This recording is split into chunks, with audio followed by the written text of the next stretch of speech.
కాకి గోవింద్ రెడ్డిపై వస్తున్న ఆరోపణలు అవాస్తవం. ఆరోపణలు ఖండించిన తుంగ్లం గ్రామ అఖిలపక్ష సంఘాల కుల నాయకులు.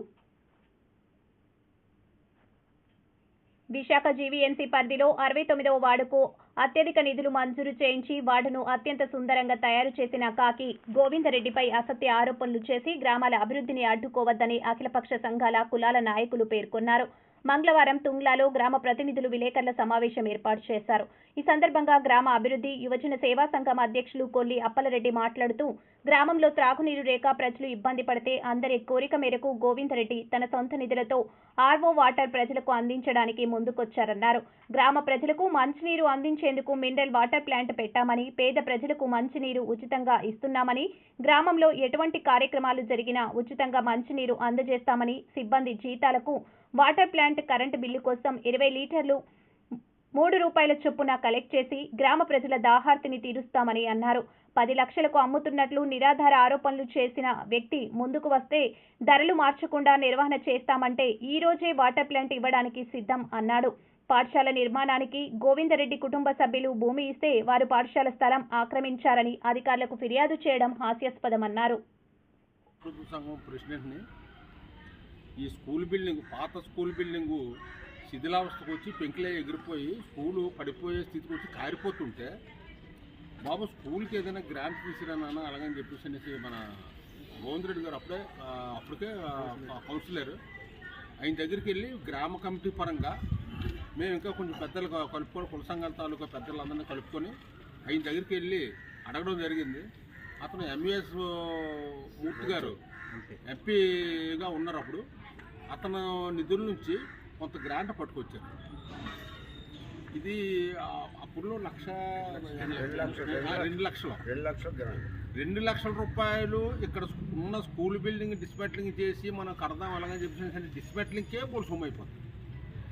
అందుకోసం అనేసి అక్కడ ఖాళీగా ఉంది స్థలం, బాబు మరి డబ్బులు ఎలాగ తీసుకొచ్చావు మీ స్థలాన్ని, అలాగే ఆ నాయి బ్రాహ్మణ తాలూకా స్థలం వేస్ట్గా పడుంది, అది మీకు పెరుగుదలగా ఉంది కాబట్టి ఆ స్థలాన్ని మీరు ఇస్తే అందులోనే ఒక ఎక్స్ట్రా గదులు నిర్మాణం చేద్దాం బాబు అలాగని చెప్పేసి మేమందరమే అభ్యర్థన మేర ఇతనికి ఈ నాయి బ్రాహ్మణ్స్కి ఇంట్లో నుంచి బయటికి రావడానికి దారికి ఏ రకమైనటువంటి ఇబ్బంది లేకుండా అతనికి మామూలు దారిని ఏర్పాటు చేసి ఆ స్కూల్ భవనాన్ని ఎక్స్ట్రా తరగతి బదులు నిర్మాణం చేయించడం జరిగింది. అప్పుడు ఆ స్కూల్కి కమిటీ చైర్మన్గా అయిన చేబోలు తిరుమలరావు గారు, అతను విశ్వబ్రాహ్మణ సంఘానికి అప్పుడు ప్రతినిధి, అలాగే గ్రామ సంఘంలో కూడా పనిచేసేవారు. ఆయన ఖాళీగా ఉంటారు కదా, అప్పుడు మాకు ఉద్యోగాలు ఉన్నాయి ఇక్కడ, మేము డ్యూటీకి వెళ్ళిపోయేవాళ్ళు. దాంతోనే అతను ఆ గ్రాంట్ తీసుకొచ్చి ఆ స్కూల్ బిల్డింగ్ నిర్మాణం చేయడం జరిగింది. మిగతా స్థలాన్ని అప్పుడు ఆ స్కూల్ బిల్డింగ్ ముందుని ఏదైతే దారి ఉందో ఆ దారిని కట్టియాలి అలాగని చెప్పేసి ఇప్పుడు ఏదైతే అభియోగం మోపుతున్నారో ఆ స్థలాన్ని దారికి మీరు కేటాయించుకోండి. కేటాయించుకున్న తర్వాత మా ఉన్న స్థలాన్ని అది ఇవ్వండి. ఆ తాలూకా స్థలం, కాకుల తాలూకా స్థలం కొంత కలుస్తుంది, మీ స్థలం కొంత కలుస్తుంది, స్కూల్కి ఇచ్చినట్టుగా మీకు పేరు ఉంటుంది, మీకు వేస్తే కదా తాతయ్య మీకు ఆగ్నేయం పెరిగిపోయింది అది ఇది అలాగని చెప్పి వీళ్ళకి వాయువు పెరిగిపోయిందని చెప్పి దాన్ని వీళ్ళిద్దరిని ఒప్పించి పెద్దలుగా మేము వెళ్ళి ఆ స్థలాన్ని అడిగి తీసుకున్నాం గ్రామానికి. అలాగని అది ఏ చెరువు గర్భం కూడా కాదు, ఏది కాదు, అది గ్రామ కంఠంలో ఉన్నటువంటి స్థలం. దానికి విట్నెస్ మేము పెద్దలమే. దాని మీద కంప్లైంట్లు చేసి లేనిపోయినటువంటి ఫిర్యాదులు చేసి అప్పుడు ఆ కుర్రోడికి కంప్లైంట్ చేసినటువంటి కుర్రోడికి ఏమీ తెలియదు, ఈ ఊరు కాదు, అతను మా మీద చాలా చిన్న వయసు, మరి ఈ గోడ ఉండేది అదే ఉండేది. దాని పర్యవసానంగా ఒకసారి కంప్లైంట్ చేస్తే అప్పుడు స్పెషల్ డిప్యూటీ కలెక్టర్ గారు మేడం ఒక ఆవిడ మిస్ ఎవరు వచ్చారు, ఆర్డీఓ గారు వచ్చారు, జాయింట్ కలెక్టర్ గారు వచ్చారు, మళ్ళీ జెడ్సీ సింహాచలం గారు వచ్చారు, ఎంఆర్ఓ గారు వచ్చారు, ప్రెస్ వాళ్ళు వచ్చారు, అన్ని సచివాలయ సిబ్బంది వచ్చారు. వీళ్ళందరి సమక్షంలో అప్పుడు వచ్చిన వాటర్ ప్లాంట్ మీద, స్కూల్ మీద కూడా ఎంక్వైరీ చేశారండి. అలాగే ఫిజికల్ వెరిఫికేషన్కి వచ్చిన తర్వాత వాళ్ళకి సేమ్ ఇప్పుడు ఉన్నదే కదా చెప్పడం జరుగుతుంది. ముఖ్యంగా వాటర్ ప్లాంట్ ఏంటంటే తుంగలంలో కాల్షియం కంటెంట్ ఎక్కువ డ్రింకింగ్ వాటర్, అందుకు తాగడానికి మంచినీళ్ళు లేకపోతే మేము అందరూ BHP గేట్ ఉంది కదా చిన్న గేటు, అక్కడికి వెళ్ళి వరుసగా బిందులతోని తపాలతోని లేకపోతే బకెట్లతోని వెళ్ళి అక్కడికి వెళ్ళి నుంచుంటే అలా నచ్చితే 10 మందికి 20 మందికి 30 మందికో 4 బకెట్లు ఇచ్చేవాడు, లేకపోతే గేట్ వేసేవాడు. ఆ పరిస్థితుల్లో అందరం కూడా ఒక రోజు అప్పుడు కౌన్సిలర్ ఉన్న గోవింద్ రెడ్డి గారికి చెప్తే అది కూడా స్కూల్ బిల్డింగే, అది కూడా కొంచెం శిథిలావస్థకు వచ్చింది.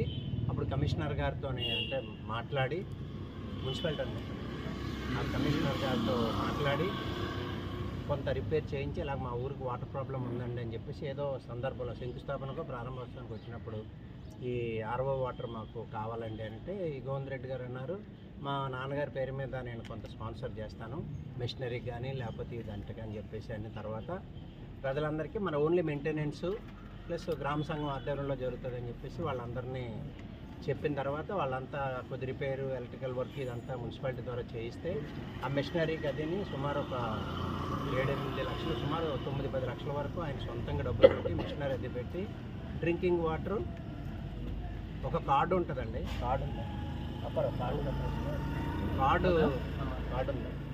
ఒక కార్డులో 30 ఉంటాయండి, 30 కలిపి 100 రూపాయలు అంటే అరౌండ్ 3 రూపాయలు 30 పైసలు పడింది బాటిల్. వచ్చి పట్టుకెళ్తారు, లేదు లూజ్గా కావాలి అని అనుకుంటే 5 రూపాయలండి బాటిల్. ఇగోండి ఇలాగ పంచింగ్ చేస్తారు 30ని, పంచింగ్ చేసిన తర్వాత ఆ 30కి 100 రూపాయలు కాస్ట్ ఇది. దాని తర్వాత ఇప్పుడు చిల్లరగా మనకి ఆ రోజు నాకు అవసరం ఉంది అని అనుకుంటే ఆ రోజు 5 రూపాయలు ఇస్తే బాటిల్ ఇస్తారు ఇక్కడ. నెక్స్ట్ ఎవరికి ఏ కథలో కార్యాలైనా లేకపోతే అన్న సమారాధన అయినా లేకపోతే ఇంకా దేనికైనా సరే వాళ్ళు వచ్చి మామూలుగా బకెట్లు డ్రమ్ములతోని పట్టుకొని వెళ్తారు. అది ఓన్లీ ఒక సేవా కార్యక్రమం కింద రన్ అవుతుందే తప్ప దానికి లాభాపేక్ష లేనటువంటి వాటర్ సప్లై అవుతుందండి. ఆ రోజు అందరూ అధికారులు, ఉన్నతాధికారులు అందరూ వచ్చిన రోజు కూడా మేము చెప్పాం, ఏమండి ఇప్పుడున్న సేమ్ టర్మ్స్ అండ్ కండిషన్స్తో ఎవరైనా వచ్చి ఇలాగే మెయింటైన్ చేస్తామనంటే మాకేం ప్రాబ్లం లేదండి, ది కెన్ మెయింటైన్ అని చెప్పేసి మేము అధికారులు అందరితో కూడా చెప్పడం జరిగిందండి. చెప్పడం జరిగిన తర్వాత వాళ్ళంతా లేదండి అనవసరంగా ఉన్న వాటర్ ఎందుకండి పోగొట్టుకోవడం ఇప్పుడు అనకూడదండి. అనేక సార్లు అధికారులు వస్తున్నారు, వాళ్ళు చెప్పిన వివరణ రాస్తున్నారు, అయినా మరలా ఏదో ఫిర్యాదు చేస్తూనే ఉన్నారు. దీనంతటికీ మూల కారణం ఏంటంటే ఒక వ్యక్తి నేను ఇల్లు కట్టుకునేటప్పుడు డబ్బులు ఇమ్మని అడిగారు, ఇవ్వలేదని ఆ కోపంతో ఇక రిపీటెడ్గా కంప్లైంట్లు పెడతానని చెప్పాడు, పెడుతున్నాడు. అలాగే 52 సర్వే నెంబర్లో నాకు సంబంధం లేకుండా ల్యాండ్ మీద హైకోర్టులో నా మీద కేసు వేశారు, హైకోర్టులో కేసు కొట్టేసింది, హైకోర్టులో నా మీద కేసు వేశారు, నేను భూమి అమ్మేసుకున్నాను, హైకోర్టులో కేసు కొట్టేసింది. అలాగే మా ఇల్లు 4 అంతస్తుల ఇల్లు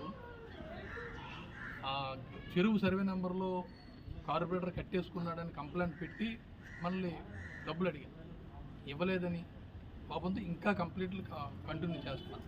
అప్పుడు ఆ కంప్లైంట్ మీద కలెక్టర్ గారు ఆర్డీఓకి ఎంఆర్ఓ గారు ఇన్స్పెక్ట్ చేసి సర్వేని ఆర్ఐల్ని అందరినీ సచివాలయం పంపించి ఎంక్వైరీ చేసి ఈ 2 ఎకరాల 9 సెంట్లు ఎలా ఉన్నదో రిపోర్ట్ ఇచ్చారు. ఆ రిపోర్ట్ కాపీలు మీకు కావాలంటే పంపిస్తాను. అందులో ఆక్రమణదారులు ఎవరెవరు ఉన్నారో, చెరువు 2 ఎకరాల 9 సెంట్లు ఎవరెవరు ఉన్నారో ఫిజికల్గా వెరిఫై చేసి ఇచ్చారు. అందులో మా పేరు కానీ వాతావరణం కానీ లేదండి.